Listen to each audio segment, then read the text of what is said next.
കാലങ്ങൾ മാറി ഓർമ്മകൾ പൂത്തു, ജീവിത വഴികളിൽ കഥകൾ പിറന്നു.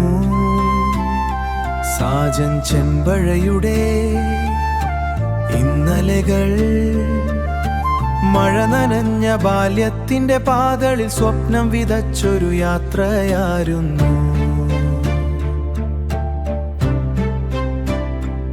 ഇന്നലകളുടെ പുതിയൊരു അധ്യായത്തിലേക്ക് ഏവർക്കും സ്വാഗതം. അങ്ങനെ വാർഷിക പരീക്ഷ കഴിഞ്ഞ് സ്കൂൾ അടച്ച് എന്നെ കാക്കനാട്ട് അമ്മയുടെ വീട്ടിൽ കൊണ്ടാക്കി നിർത്തിയിരിക്കുകയാണ്. എങ്ങനെയും കറ്റാനത്ത് വരണം എന്നുള്ള ചിന്തയിലാണ് ഞാനിപ്പോൾ അവിടെ നിൽക്കുന്നത്.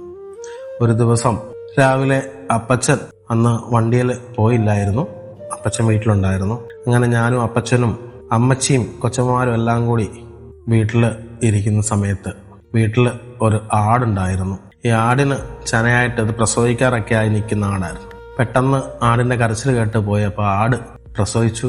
2 ആട്ടുംകുഞ്ഞുണ്ടായിരുന്നു. അപ്പോൾ അങ്ങനെ ഒരു സന്തോഷത്തിൽ ആട്ടുംകുഞ്ഞിനെയൊക്കെ കണ്ട് അങ്ങനെ ഇരിക്കുകയാണ്.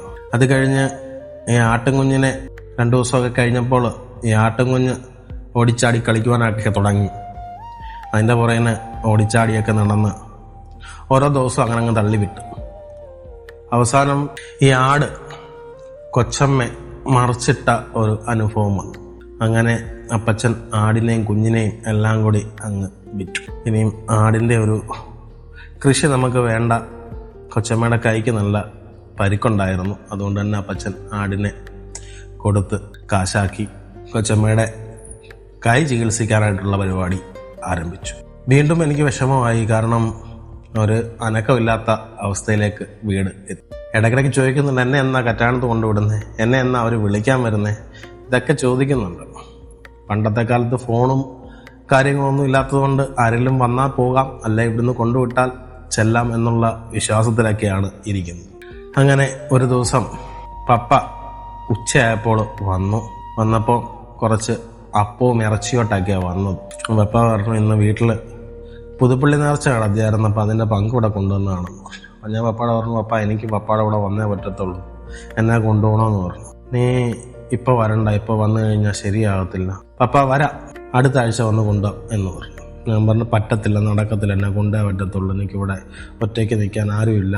അങ്ങനെ വഴക്കിട്ട് അവസാനം പപ്പ എന്നെ കറ്റാനത്ത് കൊണ്ടുപോയി കഴിഞ്ഞ് ഒരാഴ്ച കഴിഞ്ഞപ്പോൾ പപ്പ എന്നെ ഒരാഴ്ച കഴിഞ്ഞ് കൊണ്ടുപോകാമെന്ന് പറഞ്ഞത്. കാരണം വേറെ ഒന്നിനും അല്ലായിരുന്നു. ഒരാഴ്ച കഴിഞ്ഞതിന് ശേഷം കുടുംബമടക്കം എല്ലാവരും വേളാങ്കണ്ണിക്ക് പോകാനായിട്ടുള്ള ഒരു പരിപാടിയൊക്കെ പ്ലാൻ ചെയ്ത് വെച്ചിരിക്കുകയാണ്. എന്നാൽ ഞാൻ ചെന്ന് കഴിഞ്ഞതിന് ശേഷം എന്നോടേയും പറഞ്ഞു, അങ്ങനെ വേളാങ്കണ്ണി യാത്രയെ പറ്റിയിട്ടുള്ള ആലോചനയും കാര്യങ്ങളൊക്കെ ഞാനും പെങ്ങളും ഒക്കെ ഇരിക്കുകയാണ്.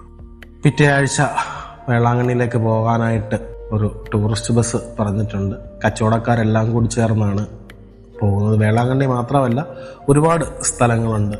പളനി പോകുന്നുണ്ട്, വേളാങ്കണ്ണി, അതിൻ്റെ ഇടയ്ക്ക് ഊട്ടിയുണ്ട്, മധുര, അങ്ങനെ 4-5 ദിവസത്തെ ട്രിപ്പാണ് പ്ലാൻ ചെയ്തിരിക്കുന്നത്. ഇതിൻ്റെയൊക്കെ വിശേഷങ്ങളുമായി നാളെ കാണാമെന്ന പ്രതീക്ഷയിൽ ഞാൻ നിർത്തട്ടെ. ഏവർക്കും ശിവരാത്രി നേരുന്നു. നന്ദി, നമസ്കാരം.